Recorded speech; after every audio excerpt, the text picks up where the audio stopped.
오늘 우리가 함께 살펴볼 성경 본문은 느헤미야 1장입니다. 느헤미야 1장 1절부터 11절까지 기록된 하나님의 말씀을 낭독하도록 하겠습니다.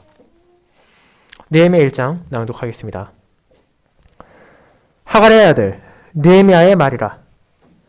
아닥사스다 왕 제20년 기슬루월에 내가 수산궁에 있는데 내 형제들 가운데 하나인 하나니가 두어 사람과 함께 유다에서 내게 이르렀기로 내가 그 사로잡힘을 면하고 남아있는 유다와 예루살렘 사람들의 형편을 물은즉 그들이 내게 이르되 사로잡힘을 면하고 남아있는 자들이 그 지방 거기에서 큰 환난을 당하고 능욕을 받으며 예루살렘 성은 허물어지고 성문들은 불탔다는지라. 내가 이 말을 듣고 앉아서 울고 수일 동안 슬퍼하며 하늘의 하나님 앞에 금식하며 기도하여 이르되 하늘의 하나님 여호와 크고 두려우신 하나님이여 주를 사랑하고 주의 계명을 지키는 자에게 언약을 지키시며 긍휼을 베푸시는 주여 간구하나이다.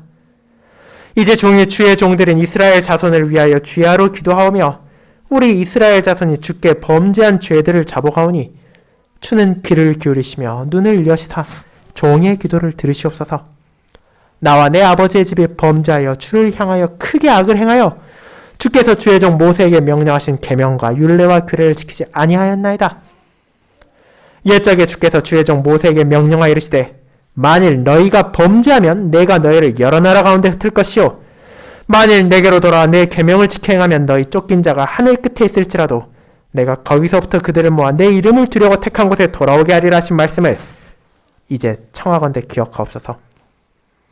이들은 주께서 일찍이 큰 권능과 강한 손으로 구속하신 주의 종들이요 주의 백성이니이다. 주여 구하오니 귀를 기울이사 종의 기도와 주의 이름을 경외하기를 기뻐하는 종들의 기도를 들으시고 오늘 종이 형통하여 이 사람 앞에서 은혜를 잊게 하옵소서 하였나니 그때에 내가 왕의 술관원이 되었느니라. 아멘. 설교 후에는 찬송 40장 1, 2, 3절을 함께 부르도록 하겠습니다. 사랑하는 주 예수 그리스도 안에 있는 형제 자매님들, 여러분은 무언가를 재건하는 것이 그것을 부수는 것보다 훨씬 힘들고 어렵다는 것을 알고 계실 것입니다. 오늘날 유흥의 도시로 유명한 라스베이거스에서는 오래된 호텔을 철거할 때 폭파 공법을 사용하여 화려한 불꽃과 폭음을 일으키며 단 한순간에 그 건물을 무너뜨려 버립니다. 하지만 그런 건물들을 짓는 것은 그런 한순간에 비할 수 없는 긴 시간과 노고를 요구한다는 것을 우리는 잘 알고 있습니다. 하나의 큰 건물을 짓기 위해선 때로는 몇 달을, 때로는 1년이 넘는 시간을 수많은 사람들이 노력해야 합니다. 그리고 이는 모든 계획을 갖추고 모든 여건이 갖춰진 상태에서 그런 건설을 진행할 때도 그러합니다. 그렇다면 만약 천재지변으로 인해, 전쟁으로 인해 생각하지도 못한 상태에서 건물이 무너지고 도시가 몰락한다면 그것을 다시 일으켜 세우는 데는 얼마나 긴 시간이 걸리겠습니까? 이는 당사자들의 정신력을 깎아내고 체력을 갉아내며 적지 않은 시간을 요구합니다. 그렇게 한순간에 나타날 수 없는 결과를 향해 나아가는 지난한 여정을 견디지 못하고 포기하는 사람, 좌절하는 사람들이 등장하는 것도 결코 이상한 일이 아닙니다. 우리는 그것을 역사 가운데 바라보고 우리 주변에 찾아오는 재난을 통해서도 인식할 수 있습니다. 하나의 건물, 하나의 도시를 재건하는 것이 그렇게 힘든 것이라면 무너진 나라를 다시 일으켜 세우는 것은 얼마나 큰 희생과 헌신을 요구하겠습니까? 그 과정에서 수많은 혼란과 분열이 생겨난 것은 어쩌면 자연스러운 결과일지 모릅니다. 하지만 동시에 회복을 소망하고 과거의 영광을 다시 보길 바라는 사람들에게 그런 현실은 슬픔과 괴로움 그 자체일 것입니다. 그리고 그것이 오늘 본문에 나타난 느헤미야가 바라본 현실이었습니다. 그는 무너진 이스라엘을 바라보아야 했습니다. 그는 먼저 돌아간 자신의 형제와 자매들이 괴로움을 겪고 있다는 것을 들었습니다. 그리고 그것은 그저 하나의 나라, 하나의 고국이 무너진 것을 넘어 하나님의 교회가 기능을 잃어버리고 회복되지 못하고 있다는 것이었습니다. 그는 찬란한 영광이 빛나던 예루살렘, 이스라엘 백성들을 보호하던 아름다운 성이 여전히 재건되지 못하고 있다는 소식을 들었기 때문입니다. 그렇게 그 소식은 느헤미야를 슬프게 만들었고 하나님 앞에서 자신을 낮추게 했습니다. 하지만 그럼에도 교회의 회복을 소망하는 신자는 좌절하지 않습니다. 그는 하나님의 언약 안에서 소망을 붙잡고 그들을 심판하신 바로 그 하나님께서 그분의 교회를 재건하시고 그분의 양떼를 보호하실 것을 확신했기 때문입니다. 그리고 이는 오늘날 저와 여러분을 포함하여 온 세계의 교회들이 마주한 상황과 유사한 점을 지닙니다. 코로나19라는 전 세계적인 전염병이 이 땅을 휩쓰는 동안 교회는 어려움과 환란의 시기를 경험했습니다. 그 기간 동안 저와 여러분을 포함한 이 땅의 성도들은 그동안은 상상조차 할 수 없던 수많은 일들을 마주해야 했습니다. 공적인 예배가 제한되었습니다. 성도의 교제가 제한되었습니다. 그리고 많은 교회의 모임들이 취소되었습니다. 비록 교회의 건물 자체는 멀쩡히 남아있다 하더라도 그것은 교회의 근간을 뒤흔드는 심각한 시기였습니다. 그리고 그런 교회를 조롱하고 비난하는 세상의 공격은 더욱더 강해졌습니다. 이제 그런 전염병의 끝이 다가오고 일상이 서서히 회복되어 가지만 한번 흔들리고 무너졌던 것을 다시 세우는 것이란 쉬운 일이 아니며 우리의 능력만으로 되는 것도 아닙니다. 그렇게 저는 오늘 본문을 무너진 교회를 바라보는 신자라는 제목으로 설교하며 느헤미야가 무아지한 현실을 어떻게 인식하며 어디에서 소망을 찾는지를 통해 우리 또한 현실을 어떻게 바라보고 위로와 확신을 어떻게 가질 수 있는지를 살펴보도록 하겠습니다. 이를 두 부분을 나누어 교회의 현실을 전해들은 느헤미야와 죄를 고백하고 은혜를 구하는 느헤미야라는 두 부분으로 살피도록 하겠습니다. 첫 번째, 교회의 현실을 전해들은 느헤미야에 대해 알아보겠습니다. 형제자매 여러분, 어쩌면 이 느헤미야는 여러분에게 그렇게 친숙하진 않은 이름일 수도 있습니다. 분명 여러분은 그 이름 자체는 많이 들어보았을 것입니다. 구약에 나오는 야 혹은 아로 끝나는 대부분의 이름이 그러하듯이 느헤미야의 이름도 이스라엘의 하나님인 여호와와 연관되어 있습니다. 그의 이름은 여호와께서 위로하신다입니다. 바벨론에서 포로기를 경험하는 언약 백성들이 바라볼 수 있는 유일한 소망을 가리키는 이름을 그는 가지고 있었습니다. 하지만 정작 그런 느헤미야가 어떤 일을 행했는지, 어떤 상황에서 무엇을 기록했는지는 많은 성도들이 낯선 것이 사실입니다. 하나님의 뜻에 따라 그가 진행하는 교회의 재건, 예루살렘의 성벽을 짓는 것은 오늘날의 우리가 경험하는 것과 어쩐지 동떨어져 있다고 느끼기 때문입니다. 그렇게 이에 대한 설교를 듣는 것도 상당히 드물 것입니다. 그렇지만 이제 우리는 느헤미야의 시대, 그의 슬픔과 그의 소망을 공감할 수 있는 상황을 마주했습니다. 그저 이 자리에 앉아있는 저와 여러분만이 아니라 이 시기를 함께 경험한 모든 성도들은 더더욱 느헤미야를 통해 드러나는 무너진 교회를 다시 세우시는 하나님의 손길 안에서 위로를 받고 소망을 가질 수 있습니다. 그렇게 이는 분명 저와 여러분을 위해 주어진 하나님의 말씀입니다. 그와 같은 느헤미야의 내용을 살피기 전 우리는 먼저 그가 마주한 상황적인 배경을 이해할 필요가 있습니다. 그가 가진 특수한 배경을 이해하지 않고서는 그의 슬픔과 괴로움을 온전히 알 수 없기 때문입니다. 그렇게 우리는 포로기의 이스라엘, 바벨론의 압제를 경험했던 백성들이 어떻게 그들의 고국으로 돌아가고 예루살렘을 재건하는지를 바라보게 됩니다. 여기서 우리가 기억해야 할 부분은 바사라고 불리는 페르시아에 의해 바벨론이 무너진 후 이미 상당수의 유대인들이 느헤미야 시대에 유대로 돌아갔다는 것입니다. 언약 백성들이 포로 생활을 시작한 지 대략 70년의 세월이 지난 후 스룹바벨과 대제사장 여호수아가 이끄는 1차 귀환이 있었습니다. 그들의 첫 귀환 이후 다시 10여 년이 지난 뒤 에스라가 이끄는 또 다른 무리들이 이스라엘로 돌아왔습니다. 그렇게 그들은 두 차례에 걸쳐 포로된 집에서 벗어나 그들이 간절히 바라던 고국으로 돌아갈 수 있었습니다.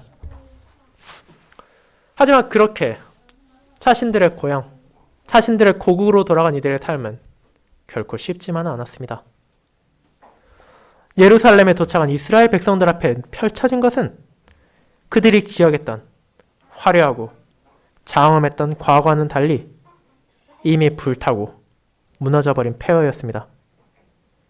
심지어 이를 재건하려는 언약 백성들을 방해하려는 세력들의 공격과 비방이 계속되었고, 그 백성 가운데도 굳이 헌신을 하기보다는, 희생을 하기보다는 다른 이들이 노력하는 것을 방관하고 남의 일인 것처럼만 바라보는 이들도 있었습니다.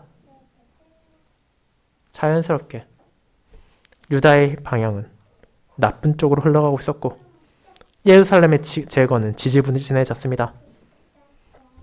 그와 같은 상황에서 오늘 우리가 살펴보는 느헤미야가 시작됩니다. 느헤미야 1장은 독자들이 이를 이해할 수 있도록 시간적 배경과 공간적 배경을 제시합니다. 그리고 우리는 이를 통해 앞선 성경인 에스라와 느헤미야가 어떻게 연결되는지를 바라봅니다. 에스라 7장에서는 아닥사스다 왕 제7년에 아론의 자손 에스라가 제사장들 레위 사람들과 함께 성전에 봉사하는 사람들과 함께 이스라엘 자손들을 이끌고 예루살렘에 돌아간다는 것을 보여줍니다. 그리고 오늘 1절에서 아닥사스다 왕 제20년이 되었습니다. 13년의 세월이 지나갔습니다. 과연 에스라와 성전 봉사자들은 좋은 결과를 얻었습니까? 느헤미야는 이제 교회 회복에 있어 어떤 역할을 하게 됩니까? 그와 같은 내용을 보게 될 것을 우리는 이 1절의 배경을 통해 기대할 수 있게 됩니다. 그런데 여기서 우리는 1절에 한 가지 더 주목할 것이 있습니다. 그것은 느헤미야가 수산궁에 있었다는 사실입니다. 여러분은 이 수산궁이 대체 무엇인지 의문을 품을 수 있습니다. 수산궁은 당시 대제국이었던 페르시아의 대도시 중 하나이자 왕이 겨울을 보내기 위한 궁전이 있던 도시였습니다. 실제로 이는 당시 제국의 중심이라 불릴 수 있는 장소였고, 이스라엘에 돌아가지 못한 유대인들 가운데도 상당수 그 수산이라는 도시에 머물러 있었습니다. 하지만 느헤미야는 평범한 포로 가운데 한 명으로 그곳에 있던 것이 아닙니다.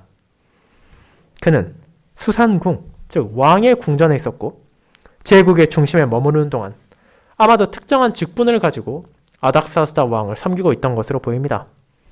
그리고 이후 그는 승진하여 왕의 측근이 됨을 통해 그를 사용하여 예루살렘을 재건하시는 하나님의 손길을 증거하게 됩니다. 그렇게 느헤미야는 수산에 머무르며 자신의 소명에 살아가고 있었습니다. 그리고 2절에서 나오듯이 어느 날 그는 한 사람의 방문, 그리고 자신의 형제와 두어 사람들이 그를 찾아온 것을 마주하게 됩니다. 이후 7장에 나오듯이 이는 아마도 느헤미야 자신의 형제인 하난이었습니다. 그리고 그를 포함하여 두어 사람들은 무언가의 목적을 가지고 유다를 방문했었습니다. 어쩌면 먼저 예루살렘에 돌아간 친지들의 안부를 확인하기 위한 것일 수도 있고, 혹은 다른 특정한 일을 위해 그곳을 다녀왔을지도 모릅니다. 하지만 중요한 것은 그들이 왜 그곳으로 갔는지가 아니라 그들이 거기에서 무엇을 보고 들었는지였습니다. 하나님은 자신의 두 눈으로 이스라엘 상황을 보고 두 귀로 그 백성들의 소리를 들었습니다. 교회를 사랑하고 하나님을 경외하는 느헤미야에게 이런 하나님의 방문은 자신이 원하던 것들을 확인할 수 있는 특별한 기회였습니다. 그렇게 그는 다른 시시콜콜한 것들을 묻지 않습니다. 친지는 잘 지냈는지, 이 일은 잘 마치고 왔는지를 물으며 잡담을 하는 대신 그에게서 정말로 중요한 것, 그가 다른 무엇보다도 우선해서 알아야 할 것을 묻습니다. 그 사로잡힘을 면하고 남아있는 유다와 예루살렘 사람들의 형편을 물어보았습니다. 하지만 이 번역은 그가 말한 의미를 정확하게 전달하지 못했습니다. 그가 물어본 것은 유다의 남은 자들의 형편과 예루살렘의 상황에 대한 것이기 때문입니다. 즉, 느헤미야는 이를 통해 하나님의 백성들의 현실은 어떠하고 하나님의 도시의 현실은 어떠한지를 알아본 것입니다. 그는 하나님 중심으로 자신의 현실을 바라보고 있었고 자연스럽게 그의 관심은 일반적인 세상사에 있는 것이 아니라 하나님의 백성과 그분의 도시를 향할 수밖에 없었습니다. 비록 그의 몸은 예루살렘에 함께하지 못하고 이국 땅 수산에 머물러 있었지만 그의 관심은, 그의 마음은 항상 하나님의 백성들과 함께하고 있었으며 하나님의 도시에 있다는 것을 우리는 보게 됩니다. 그렇게 느헤미야는 비록 자신이 머무르고 있는 수산에서 1500km가 넘는 먼 거리에 위치한 예루살렘을 직접 방문하지 못했지만 그곳에 다녀온 형제를 통해 이를 확인하려 했습니다. 그렇지만 그가 마침내 들은 소식은 어떤 것이었습니까?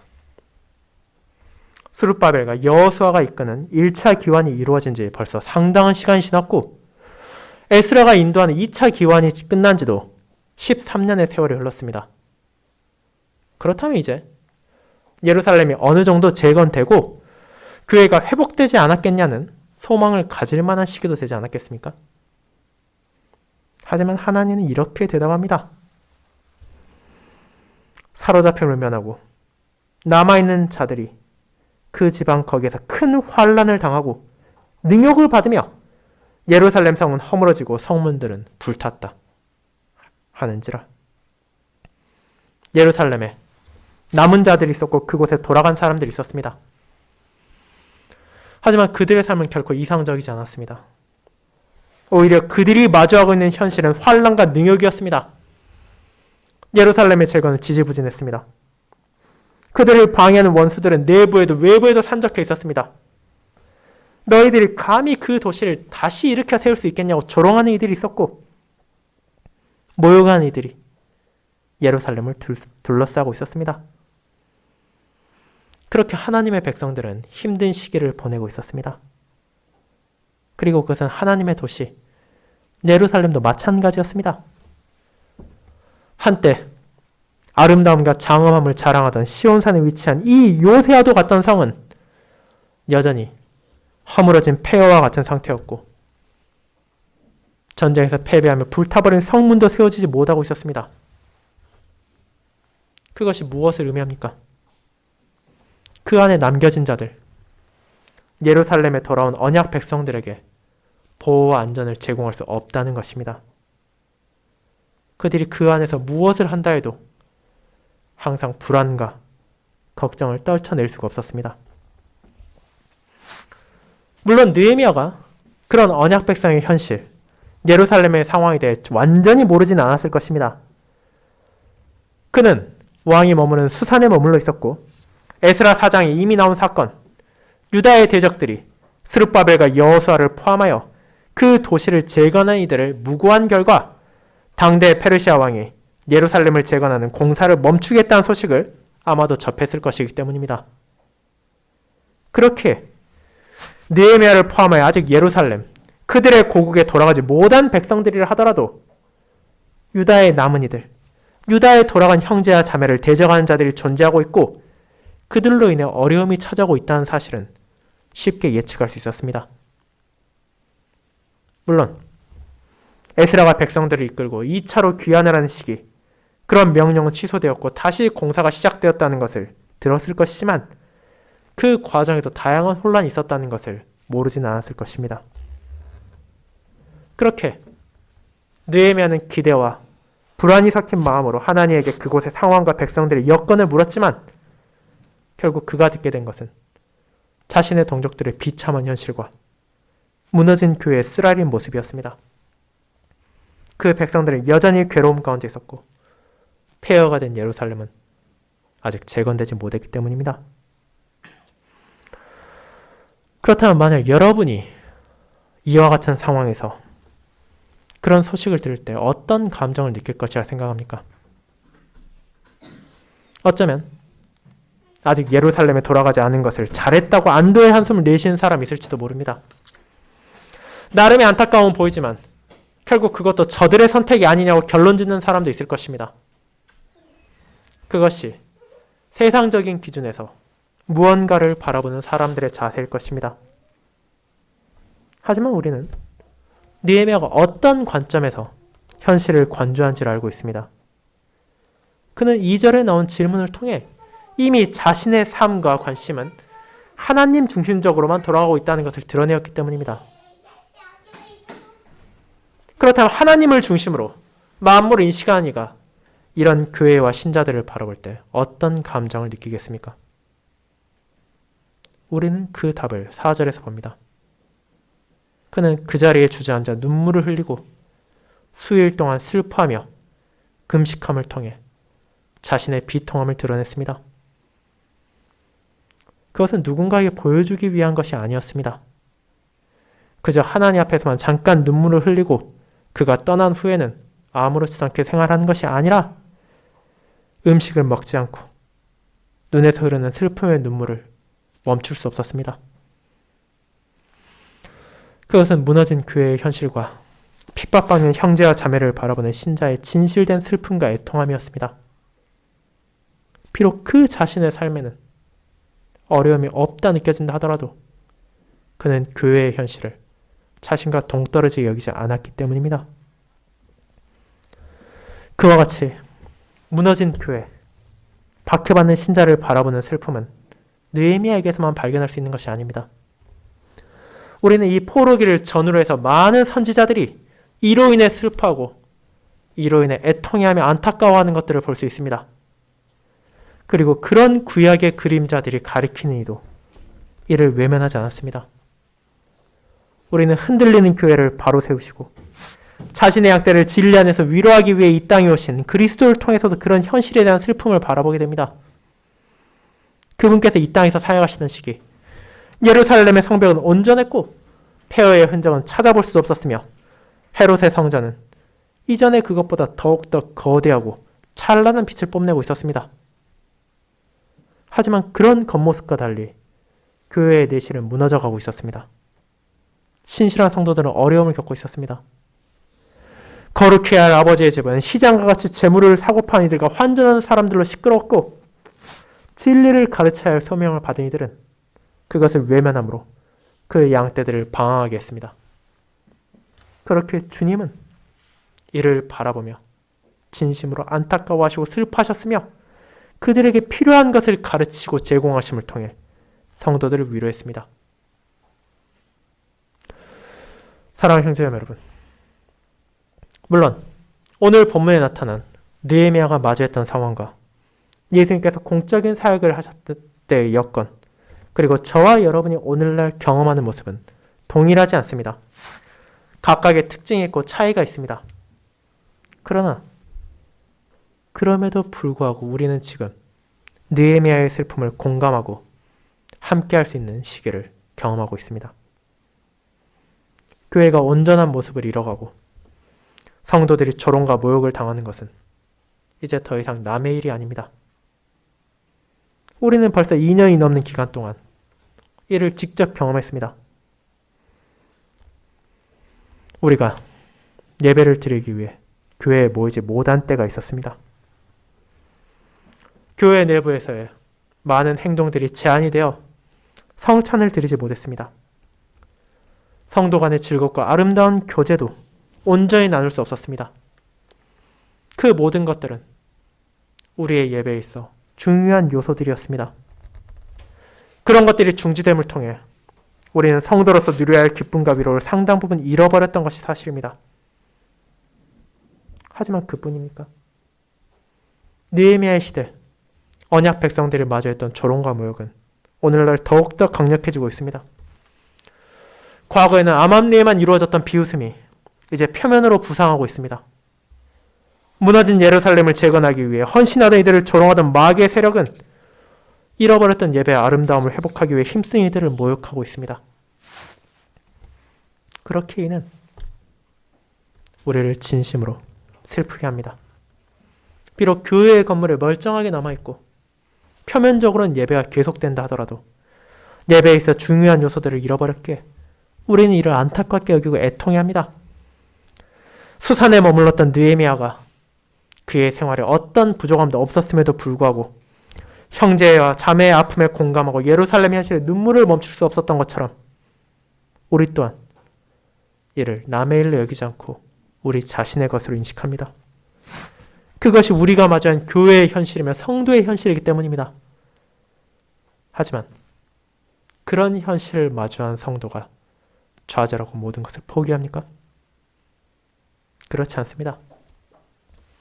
느헤미야가 그랬듯이 하나님 중심으로 현실을 인식한 신자는 그에 대한 답과 소망 또한 그분 안에서 찾습니다.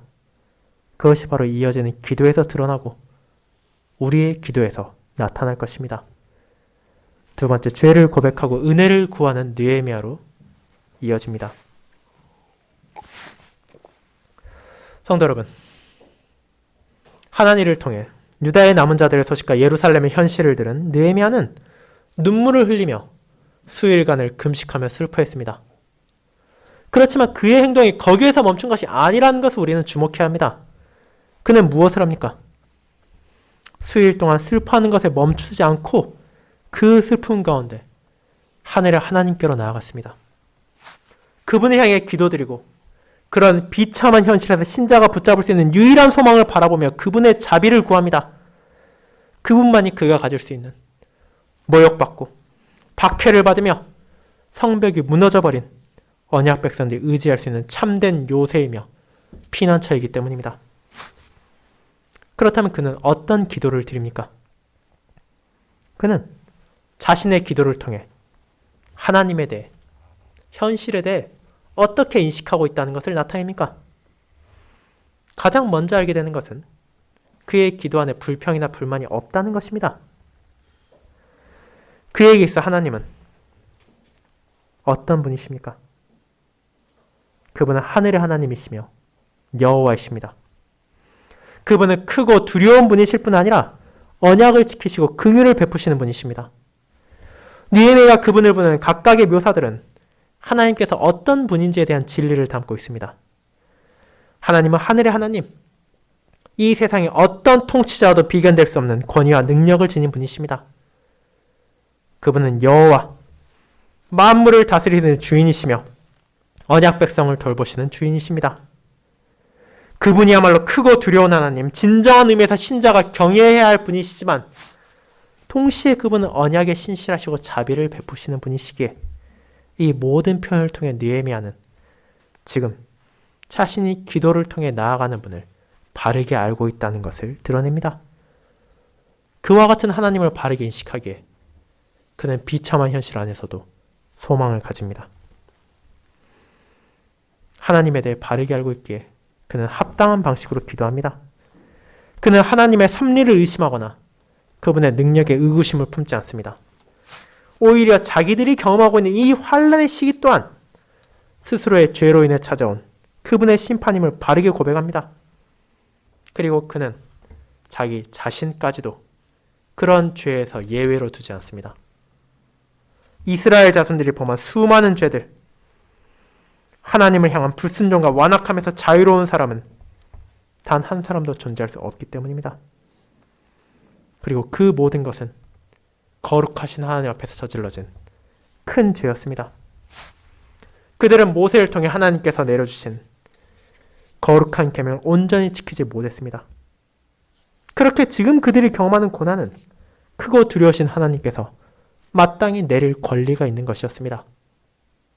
그 사실을 먼저 고백함으로 느헤미야는 자신들에게 어떤 가치가 있어 하나님께 무언가를 요구하는 것이 아니라 오직 그분의 자비를 구하고 있을 뿐임을 보여줍니다. 무너진 교회, 고통받는 성도를 바라볼 때에도 신자는 자신들의 죄악을 외면할 수 없습니다. 하지만 그것이 끝이 아닙니다. 그의 기도는 분명 크고 두려우신 하나님을 고백하며 죄인인 자신들의 비참한 현실을 고백하지만 그럼에도 불구하고 하나님의 은혜를 구할 수 있으며 구해야 한다는 것을 보여줍니다. 그리고 이런 간구는 오직 언약에 신실하신 하나님의 긍휼에 근거해서 가능하다는 것을 보여줍니다. 지금 그가 드리고 있는 기도는 우리가 앞서 읽은 신명기 30장의 내용과 깊은 연관이 있습니다. 더 정확하게 말하자면 그에 앞선 신명기 29장에서부터 연결되는 모압 땅에서 세워진 이스라엘과 하나님의 언약의 기반을 두고 있습니다. 하나님께서는 모세를 통해 지금 그 자리에 있는 언약 백성들만이 아니라 그들의 후손들에게까지도 이어질 언약을 세우셨습니다. 그들의 언약을 외면하고 우상을 섬길 때 기록된 저주와 재앙이 임할 것입니다. 그리고 그것이 실제 이스라엘과 유다에 찾아왔습니다. 하지만 하나님은 동시에 긍휼하신 하나님이십니다. 그분은 그들이 자신들의 죄악을 고백하고 하나님께로 돌아올 때 자비를 베풀 것도 약속하셨습니다. 그들이 어디에 있을지라도 하나님께서 모실 것이고 인도하실 것이며 그들에게 약속된 땅으로 돌아오게 하실 뿐 아니라 그들이 더욱더 하나님을 사랑하고 참된 생명을 누릴 수 있도록 돌보실 것입니다. 그런 언약을 알고 있기에 느헤미야는 그에 기반하여 지금 기도합니다. 그는 하나님이 어떤 분이신지를 알고 자신들이 어떤 존재인지를 알았습니다.